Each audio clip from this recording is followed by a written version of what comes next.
L'initiative de ce chantier est de la part de la Carène qui a mis en place cet aménagement urbain. Nous avons répondu à la consultation de l'entreprise FHTP et en groupement avec Charrier TP. On a été retenus. Le marquage de base était un marquage simple industriel avec des stationnements, des zébras et a évolué dans le temps.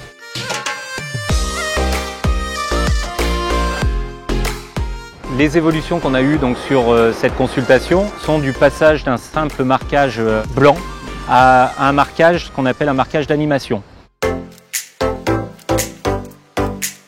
C'est un chantier qui s'inscrit dans un programme d'investissement un peu global à l'échelle de la zone industrielle et portuaire. Et c'est un chantier qui a d'abord deux objectifs principaux, c'est reconfigurer un peu les espaces fonciers pour développer l'activité industrielle de la ZIP et puis recréer ou créer une infrastructure logistique réadaptée aux usages en fonction de leurs évolutions. Nous avons réalisé ce chantier en résine thermo, une résine qui est chauffée à peu près entre 180 et 200 degrés. Avec un fondoir et nous avons appliqué ça au sabot suédois de 50. L'utilité d'avoir un sabot de 50, ça va plus vite qu'un sabot suédois de 25. Ça évite de faire deux passes, on n'en fait qu'une. Par contre, ça demande beaucoup plus de nettoyage.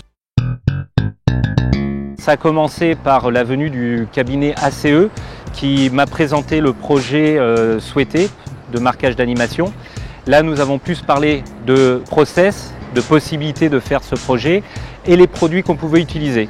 L'ambition qu'on a prêtée au projet de marquage sur cette opération est vraiment singulière. La volonté, c'était de pouvoir aussi témoigner d'une entrée de ville, pas seulement d'une infrastructure logistique en fait du coup, mais de marquer une entrée de ville de Saint-Nazaire qui a aussi alors une double vocation, c'est l'entrée de ville de nombreux salariés effectivement, mais c'est aussi un site où se développe le tourisme industriel qu'on voulait aussi mettre en avant au travers de cette démarche avec la création d'une identité graphique propre au projet et qui appelle aussi la curiosité des touristes.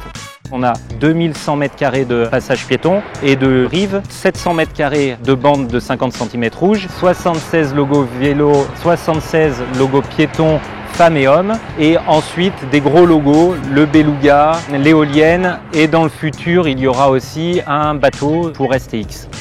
Tout ça fait qu'on a dû gérer le planning et mettre en adéquation les moyens humains. La société Kangourou nous a été proposée en sous-traitance par le titulaire du lot principal des travaux de voirie et de terrassement de l'opération. Et effectivement, c'est une société qu'on connaissait déjà, et une société du territoire dont on connaissait déjà le travail et qui effectivement a apporté toute satisfaction sur les prestations de réalisation de marquage. Ce chantier a permis à nous et à nos clients de prouver qu'on était capable de réaliser des prestations d'envergure, ce qui est bénéfique pour nous. La Carène est satisfait de notre prestation, Charrier TP est satisfait de notre prestation, Eiffage aussi. Donc on marque des points pour le futur pour faire de nouveaux chantiers comme ceux-ci. J'ai hâte justement de relever ce défi.